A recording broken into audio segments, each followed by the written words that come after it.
কিছু দেখেন, দেখার সময় এই হাদিসটা মাথায় রাখবেন। কি কয় নবীজি দেখেন, তিরমিজি শরীফের 2429 নম্বর হাদিস।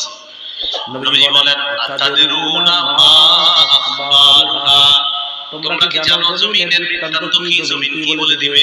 সাহাবীরা বললেন, আল্লাহ আর তার নবী ভালো জানেন। নবীজি বললেন, ফাইন আখবারুহা আন তাশহাদা আলা কুল্লি আবদিন ওয়া আমাতিন বিমা আমিলা আলা যহরিহা আন তাকুলা আমিলা কাযা ওয়া কাযা ইয়াউমা কাযা ওয়া কাযা।